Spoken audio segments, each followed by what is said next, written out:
Welcome to Echo Your English, a podcast designed to help you improve your English speaking fluency through listening and practice. Today's episode explores an essential communication skill: how to express strong opinions and argue your point effectively in English. Having strong opinions is natural and healthy. Whether you're debating where to go for dinner with friends, discussing work strategies with colleagues, or engaging in thoughtful conversations about important topics, being able to express your viewpoint clearly and persuasively is crucial. However, there's an art to arguing your point in English. You want to be convincing without being aggressive, passionate without being rude, and firm without damaging relationships. Many English learners struggle with this balance. Some are too timid, saying things like, "Maybe I'm wrong, but," or "I don't know, but I think," so often that their opinions lose impact. Others go too far in the opposite direction, stating opinions as absolute facts or dismissing others' viewpoints entirely. The key is finding that sweet spot where you can be assertive, clear, and persuasive while remaining respectful and open to dialogue. In English-speaking cultures, particularly in American and British contexts, there's generally an appreciation for well-reasoned arguments and healthy debate. People respect those who can defend their positions with logic, evidence, and passion. However, the way you present your argument matters enormously.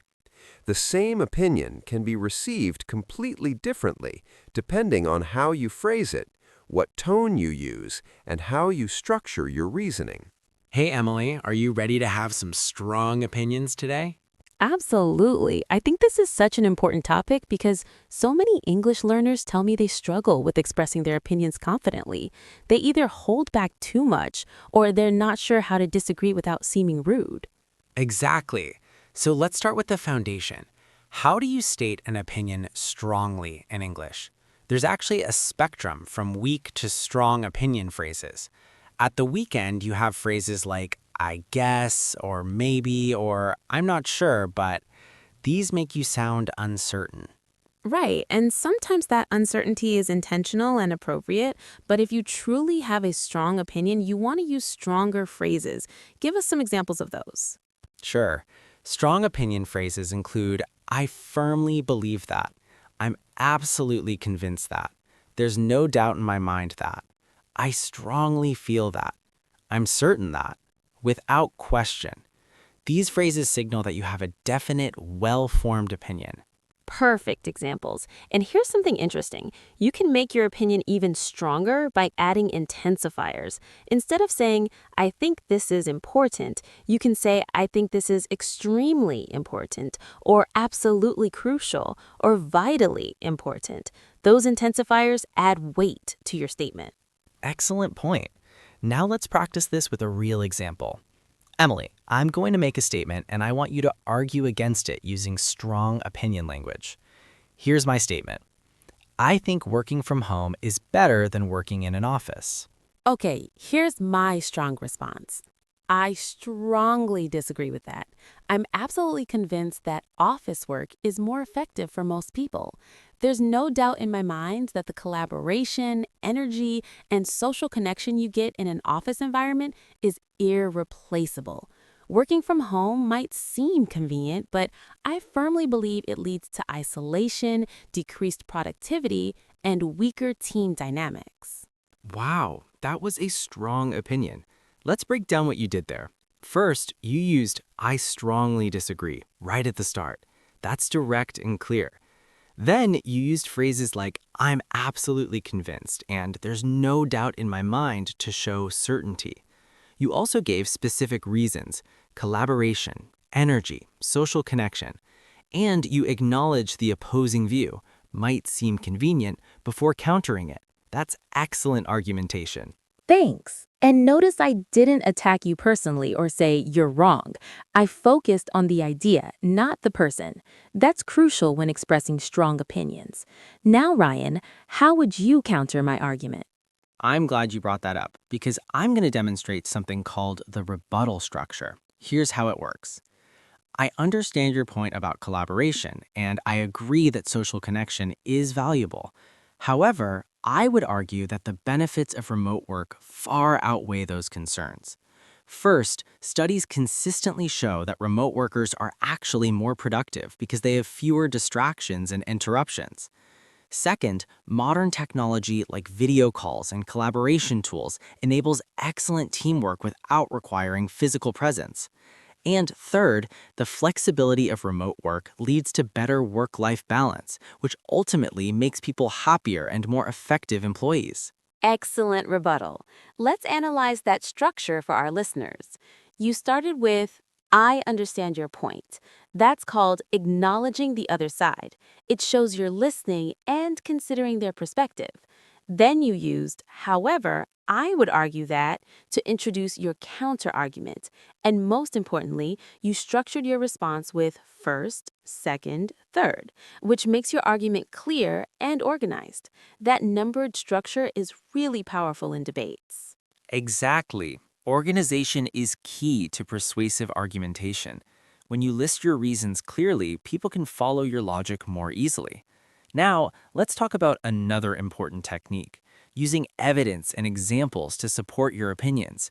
It's one thing to say, I believe this, but it's much more persuasive to say, I believe this and here's why. So true. Let me demonstrate. Instead of just saying, I think social media is harmful, I would say, I'm convinced that social media is harmful to mental health, particularly for young people. Studies from major universities have shown a direct correlation between social media use and increased anxiety and depression. For example, a 2023 study found that teenagers who spend more than 3 hours a day on social media are twice as likely to experience mental health issues. Beyond statistics, we can see this in real life. Many of my friends report feeling worse about themselves after scrolling through Instagram for an hour. Perfect. You did 3 things there. Cited research, gave specific statistics, and shared personal observation. That combination of academic evidence and real-world examples makes your argument much more convincing than just stating your opinion. Now, here's a question. What if someone challenges your evidence? Great question. This is where you need to defend your sources or acknowledge limitations. Let me show you. That's a fair challenge. While it's true that correlation doesn't prove causation, the overwhelming body of research from multiple independent studies points in the same direction. Even if we set aside the academic research, we have countless personal testimonies from people describing how social media negatively impacted their lives. The evidence is compelling from multiple angles. Excellent defense. You acknowledged the limitation, correlation doesn't prove causation, but then reinforced your point with additional supporting evidence. That's intellectual honesty combined with strong argumentation. Now, here's another crucial skill: how to disagree with someone without being offensive. This is so important. There are phrases that help you disagree respectfully even when you have a strong opposing view. Instead of, that's ridiculous, or you're completely wrong, you can say, I see it very differently. I have to respectfully disagree. I understand where you're coming from, but I can't agree with that conclusion. Or, I appreciate your perspective, but I have serious concerns about that approach. Perfect examples. Those phrases allow you to be firm in your disagreement while showing respect for the other person. Now, here's an advanced technique: the yes and versus no but approach. No but immediately creates opposition, while yes and builds on common ground before introducing your different view. Can you demonstrate the difference? Sure, no but approach. No, I don't think that would work. The costs would be too high. That's confrontational. Now the yes and approach. Yes, I can see the appeal of that solution, and you've identified an important problem. What concerns me, though, is the cost-benefit ratio. I wonder if there's a way to achieve the same goal more efficiently. See the difference? Both express disagreement, but one feels collaborative while the other feels combative. That's such a valuable distinction. The yes and approach keeps the conversation productive. Now, let's talk about persuasive language patterns. There are certain phrases and structures that make arguments more compelling. Ryan, what are some of these? Great question. Here are some powerful persuasive structures. Not only, but also, this adds weight by showing multiple benefits. The fact is that, or the reality is that, these suggest you're dealing with objective truth, not just opinion. We can't ignore the fact that this emphasizes the importance of your point. It's worth noting that this introduces additional supporting evidence. Consider this. This invites people to see your perspective. Those are excellent. Let me use a few in context. Not only does regular exercise improve physical health, but it also significantly enhances mental well-being and cognitive function. The fact is that people who exercise regularly live longer, healthier lives. We can't ignore the overwhelming evidence from decades of research. It's worth noting that even moderate exercise, just 30 minutes a day, can make a dramatic difference. Perfect demonstration. You stacked multiple persuasive techniques together, which made your argument very compelling. Now, let's discuss how to handle it when someone makes a strong counterargument that you didn't expect. What do you do? This is challenging but important. You have a few options. First, you can acknowledge it's a good point and adjust your position slightly. That's actually a really good point that I hadn't fully considered. I still believe my overall argument holds, but you're right that we need to account for that factor. Second, you can buy time to think. That's an interesting challenge. Let me think about that for a moment. Third, you can redirect to your stronger points. While that's one consideration, I think the more important factors are. All three of those are excellent strategies. The worst thing you can do is ignore a strong counterargument or pretend it doesn't matter when it clearly does. That damages your credibility. Being honest about limitations actually makes you more trustworthy. Now, let's practice with a real debate. Emily, here's a statement. Schools should ban smartphones for students during school hours. What's your position? I'm strongly in favor of that policy, and here's why. First and foremost, smartphones are a massive distraction in classrooms. Studies show that students who have access to their phones during class time retain significantly less information. The constant notifications and temptation to check social media fragment their attention and prevent deep learning. Second, smartphones contribute to cyberbullying and social comparison issues during school hours. When phones are banned, students actually interact more with each other face-to-face, building genuine social skills. And third, excessive screen time is linked to anxiety and sleep problems in adolescents. Schools have a responsibility to create an environment that supports student well-being, not undermines it. For all these reasons, I firmly believe smartphone bans in schools are not only justified, but necessary. That's a well-structured argument. You gave 3 clear reasons with supporting evidence. Now let me counter that. While I understand the concerns you've raised, I strongly believe that banning smartphones is the wrong approach. Here's why. First, we live in a digital age, and teaching students to manage technology responsibly is far more valuable than simply removing it. A ban doesn't teach self-control or digital literacy. It just postpones the problem. Second, smartphones are powerful learning tools when used properly. Students can instantly access information, use educational apps, and collaborate on projects. Banning them throws away significant educational potential. Third, smartphones provide an important safety connection between students and parents, especially in emergency situations. And finally, enforcement of smartphone bans is nearly impossible and creates an adversarial relationship between students and teachers. Instead of banning phones, schools should teach responsible use and integrate them thoughtfully into education. Okay, you made some compelling points, Ryan, but I'm going to push back on several of them. You mentioned teaching responsible use, and while that sounds good in theory, the reality is that adolescent brains are still developing self-control. Expecting teenagers to resist the addictive design of social media apps during school hours is unrealistic. Even adults struggle with this. As for smartphones being learning tools, yes, they can be, but there are designated times and contexts for that. During a lecture or discussion, they're far more likely to be distractions than learning aids. And regarding the safety argument, students can access phones in the office for emergencies, just like we did before everyone had smartphones. The idea that students need constant phone access for safety is actually quite new and not supported by evidence. The bottom line is this: the educational and social costs of allowing phones in classrooms far outweigh the theoretical benefits. You're making me work hard here, but I'm not convinced yet. Let's address your point about developing brains and self-control. Yes, adolescent brains are still developing, which is exactly why this is the perfect time to teach them digital management skills under supervision. If we wait until they're adults to teach these skills, we've missed a crucial developmental window. Regarding distractions during lectures, that's a classroom management issue, not a technology issue. Teachers can require phones to be put away during certain activities while allowing them for others. It doesn't have to be all or nothing. And on the safety point, yes, students survived before smartphones, but why would we deliberately reduce safety measures when better options exist?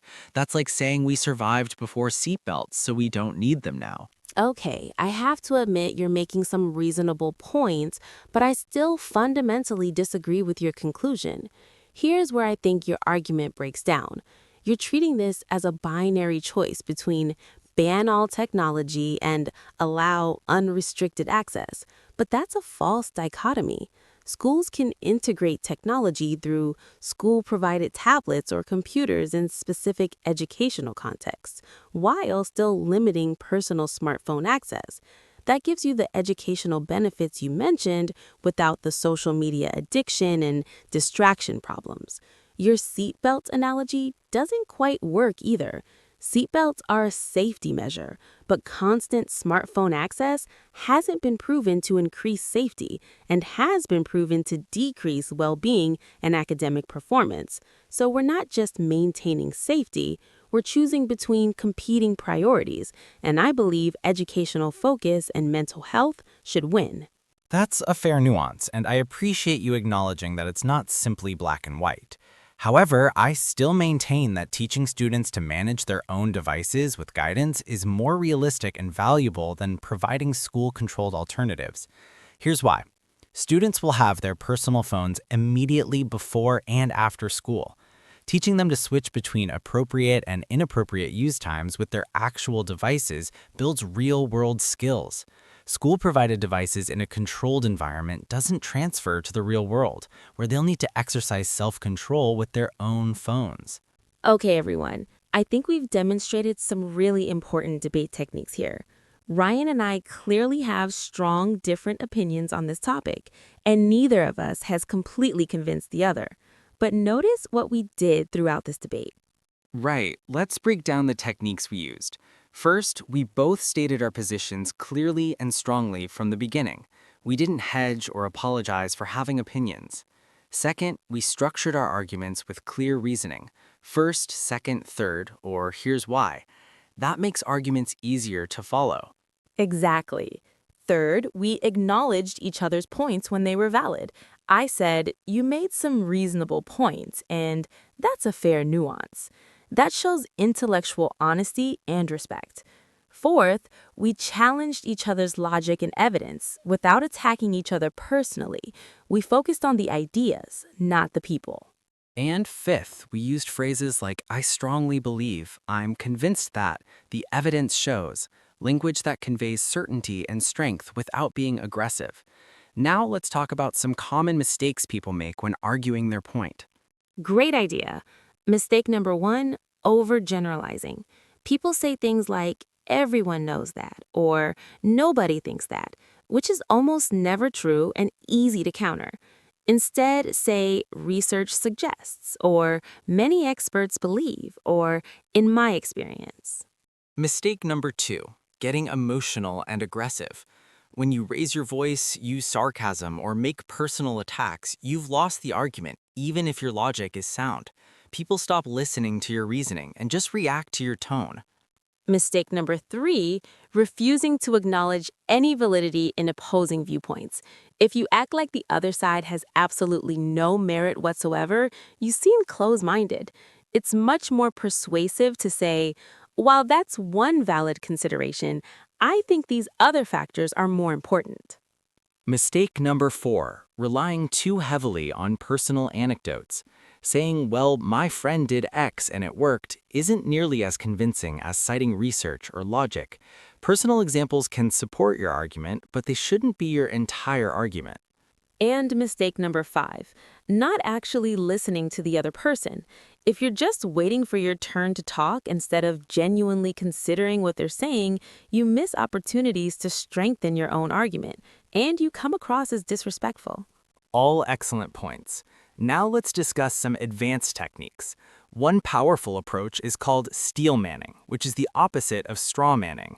Instead of misrepresenting your opponent's argument to make it easier to attack, you present the strongest possible version of their argument and then explain why you still disagree. Can you demonstrate that? Sure. Let's say we're debating whether college should be free. Instead of saying people who want free college just don't want to work hard, which is a straw man, I would say the strongest argument for free college is that education is a public good that benefits society as a whole, and that financial barriers prevent talented students from reaching their potential, which is a loss for everyone. That's a legitimate concern that I take seriously. However, here's why I still disagree. See how that's more respectful and actually more persuasive? That's excellent. When you show you truly understand the other side's best argument, people are more likely to listen to your counter. Now let's talk about the language of concession and rebuttal. Sometimes you need to give ground on a small point to strengthen your overall position. Exactly. Here are some useful phrases. I'll concede that point, but you're right about that. However, that may be true, but it doesn't change the fact that I can agree with you there, but the bigger issue is, fair enough, though I'd argue that these phrases allow you to acknowledge a valid point while maintaining your overall position. Perfect. Let's practice another debate to demonstrate more techniques. Ryan, new topic. Social media companies should be held legally responsible for content posted by their users. What's your take? I'm going to argue against that position. While I absolutely understand the frustration with harmful content online, holding platforms legally responsible for user-generated content would be a disaster for internet freedom and innovation. Here's my reasoning. First, it's literally impossible for platforms to review billions of posts before they go live. Even with AI and human moderators, the scale is too massive. Second, if platforms are legally liable for everything users post, they'll become extremely risk-averse and over-censor content, stifling free expression. We'd lose the open internet as we know it. Third, this would essentially make it impossible for new platforms to exist. Only giant companies with massive legal departments could afford the risk. And finally, users are the ones creating harmful content, not the platforms themselves. Holding platforms responsible is like suing the phone company because someone made a threatening call. Personal responsibility matters. Those are substantial arguments, Ryan, but I strongly disagree with your conclusion. Let me explain why. First, let's address your impossibility argument. Nobody's suggesting that platforms review every single post before it goes live. What we're talking about is holding them accountable for failing to remove clearly illegal or harmful content when it's reported. Major platforms already have terms of service. They're just not enforcing them adequately. Second, your concern about over-censorship actually supports the need for regulation. Right now, platforms censor inconsistently and often wrongly because there's no accountability. Clear legal standards would actually provide better guidance. Third, your phone company analogy is flawed. Phone companies are passive infrastructure. Social media platforms actively curate, recommend, and amplify content through algorithms. They're not neutral carriers. They're active participants in spreading information. And as for new platforms, smart regulation could actually include protections for smaller companies while holding tech giants accountable. The reality is that these platforms profit enormously from user engagement, including harmful content that drives outrage and clicks. They should absolutely bear some responsibility for the harms their business models create. Okay, you're making me reconsider some aspects of this, but I'm still not fully convinced. Let's dig into your algorithm point, because that's interesting. Yes, algorithms amplify content, but they're designed to show people what they engage with. If users engage with harmful content, is that the platform's fault or a reflection of human nature? I'd argue we can't regulate away human psychology. As for enforcement of terms of service, I actually agree that platforms could do better there, but there's a huge difference between could do better and should be legally liable. Legal liability would lead to defensive over-enforcement. I appreciate you engaging seriously with my algorithm point, but here's where I push back. Platforms aren't just showing people what they naturally want, they're actively shaping preferences through design choices. Features like autoplay, infinite scroll, and notification systems are deliberately engineered to maximize engagement, often in ways that promote outrage and division because that's what drives the most interaction. These are business decisions, not inevitable features of technology. Platforms could choose to prioritize accuracy, quality, and user well-being over engagement, but they don't because it's less profitable. That's why regulation is necessary. The market won't fix this on its own when the profitable choice is harmful. That's a compelling point about design choices. All concede that platforms bear some responsibility for their algorithm design and interface decisions. However, I still maintain that legal liability for user content itself is the wrong solution. Perhaps we need regulation around algorithmic transparency and design ethics rather than content liability. That might address your concerns without creating the chilling effect on speech that I'm worried about. Now, that's an interesting middle ground that I think could potentially work. We might not be as far apart as we initially seemed, but I'd want to make sure that any regulation has real teeth, not just transparency requirements that companies can ignore, but meaningful consequences for harmful design choices. Agreed on that, and I think this demonstrates something important for our listeners. Good debate often leads to refining positions and finding nuance rather than one person winning. Emily and I started with strong opposing views, and we still disagree on some fundamental points. But through genuine engagement, we found some common ground and refined our thinking. Absolutely. This is what productive argumentation looks like. You maintain your core position, but you're open to evidence, logic, and good points from the other side. Now, let's discuss some final techniques for strong argumentation. One important skill is anticipating counterarguments and addressing them before they're raised. Yes, this is called preempting objections. Instead of waiting for someone to challenge you, you say something like, "Now, some might argue that this approach is too expensive. However, when you factor in the long-term savings from," or, "I know what you're thinking. This sounds impractical, but consider that." By addressing obvious objections proactively, you strengthen your position and show you thought it through. Perfect. Another technique is the appeal to values. Sometimes the strongest arguments aren't about facts and logic alone, but about what we value as a society.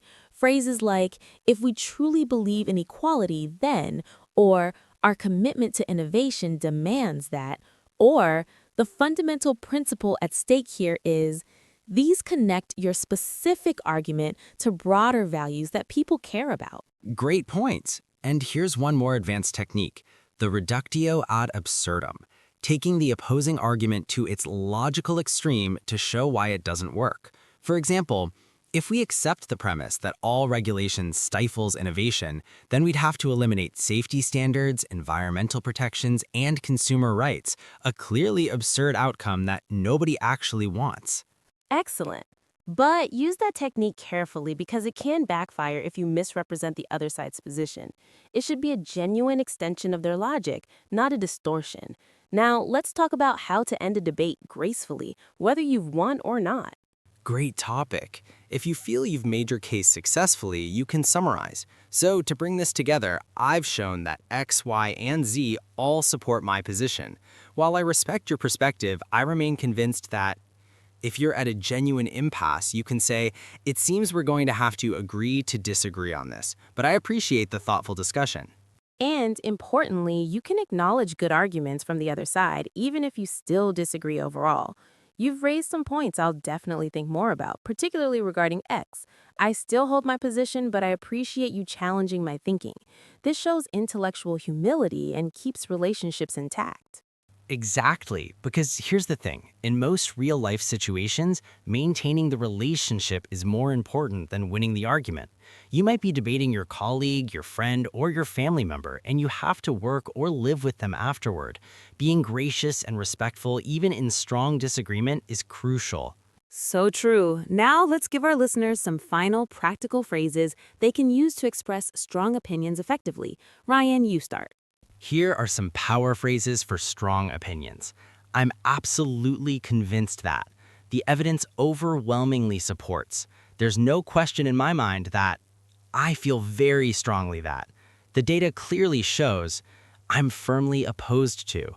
Without a doubt. I cannot overstate how important. Excellent. And here are phrases for respectfully disagreeing while maintaining strength. I have to respectfully but firmly disagree. I see this very differently, and here's why. I understand your position, but I can't support it because, with all due respect, I think that's fundamentally flawed. I appreciate your perspective, but the facts suggest otherwise. I hear what you're saying, however. Perfect. And phrases for responding to challenges. That's a fair point, but consider this. I understand that concern, but here's why it doesn't change my position. Actually, that supports my argument because, let me address that directly. I'm glad you raised that because, Great collection. So, to summarize everything we've covered today, expressing strong opinions effectively requires clarity, structure, evidence, respect for opposing views, and genuine engagement with counterarguments. It's not about being the loudest or the most aggressive. It's about being the most persuasive through logic, evidence, and conviction. Exactly. The strongest arguments are those that combine passion with reason, conviction with openness, and assertiveness with respect. Practice these techniques, pay attention to how effective debaters structure their arguments, and don't be afraid to have and express strong opinions. Your voice matters. Wow, we covered a lot today. Let's recap the key points. We explored how to state opinions strongly using phrases like, I'm absolutely convinced, and there's no doubt in my mind. We discussed structuring arguments with clear reasoning and evidence. We practiced acknowledging opposing viewpoints while maintaining your position. We demonstrated respectful disagreement techniques, persuasive language patterns, and how to handle counterarguments.